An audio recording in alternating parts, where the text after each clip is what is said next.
Hi, this is Ian with Tru Advantage Realty, brokered by eXp, and in this video we are going to discuss some of the different types of financing that are available to buyers. As an agent, one of the questions I get asked most is what type of financing is best for me. This is a really great question, and the answer really depends on your own unique situation. In the interest of full disclosure, I would like to share that I am not a financing expert, and I really know just enough to ask some qualifying questions to ensure that it even makes sense for us to go out and start looking at homes together. For the best advice on which mortgage type is best for you, I'll refer you to our friends and local lending partners at Fremont Mortgage. Now, I may not be the premier financing expert, but I can share with you some of the basic pre-qualification requirements and benefits of a few of the most common types of financing used today.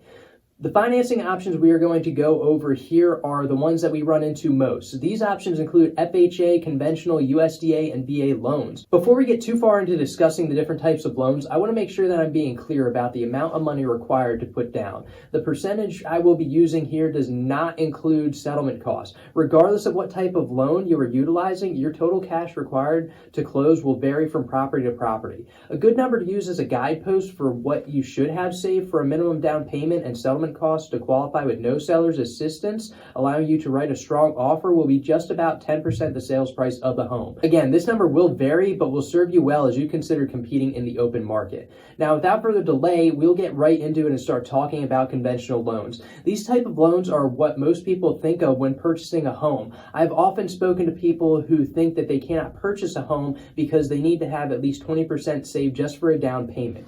Fortunately for most, that is not the case at all. A well-qualified buyer can qualify for a conventional loan with as little as 3% down. Again, this does not include settlement costs. However, you can ask for up to 3% seller's assistance towards closing costs. A well-qualified buyer will have a credit score of 740 or above and a low debt-to-income ratio, also known as DTI, of 36% or less. So what if you don't meet those strict requirements? Don't worry, you can still qualify for a conventional loan with a credit score of at least 620. However, the DTI requirement doesn't change much. Another thing to consider is that when putting less than 20% down, your lender will probably require you to pay private mortgage insurance or PMI. This is an additional fee added to your monthly payment that goes towards insuring your loan in case of default.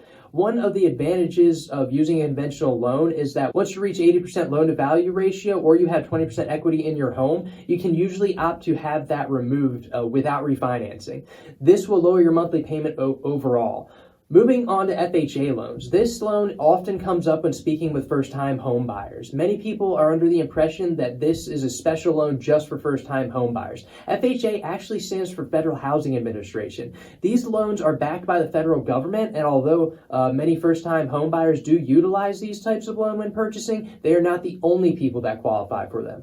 FHA loans are best suited for people that are in less than ideal credit situations. They also allow for a small down payment and will allow buyers to ask for up to 6% seller's assistance towards closing costs.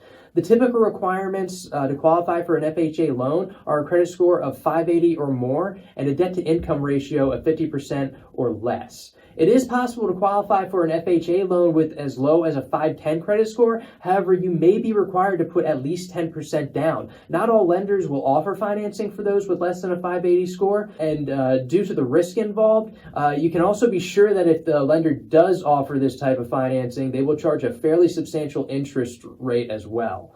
FHA loans do also require a monthly mortgage insurance premium be paid and is added to your monthly payment. This premium does decrease over time as you gain equity in your home. However, it will not completely go away in most cases unless you would refinance your home.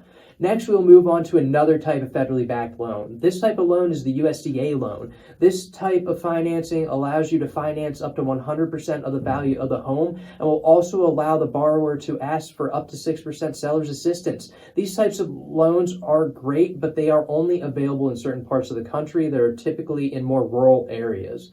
These loans typically require a credit score of 640 or greater. However, they also have income limits as to how much a household can earn before being beyond the eligibility point. These loans will also require you to pay a mortgage insurance premium similar to that type seen on an FHA loan. The final type of financing that we're going to discuss here today is the VA type loan. This type of financing is only available to the fine men and women of the armed forces that have chosen to serve our country. These loans have a minimum credit score requirement between 580 and 620 depending upon individual circumstances, and have loose debt to income requirements. These loans also have other benefits as well. While these loans are federally backed, they do not have a mortgage insurance premium. They also allow for 0% down financing and up to 6% seller's assistance towards closing costs. This is by far the best option if you are eligible for this type of financing, though it could limit your selection of homes because not all sellers are willing to accept this type of financing due to the strict criteria a home must meet to qualify. Federally backed loans do have some great benefits for buyers. However, there are some sellers out there that are wary to accept these types of financing due to the varying requirements these types of loans have regarding the condition of the property.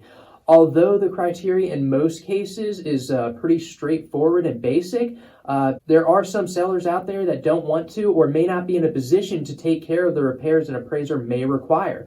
There are ways around this, though. As a buyer, you could agree to pay for any appraiser-required repairs yourself. We've seen this arrangement work well in many situations. I hope that you found this video to be helpful. If you have any questions about the types of financing we discussed here or any others that maybe we didn't cover, please don't hesitate to reach out to me directly by call or text at 223-230-1444. Once again, I'm Ian Drumheller with Tru Advantage Realty, brokered by EXP, and until next time, stay happy, healthy, and safe.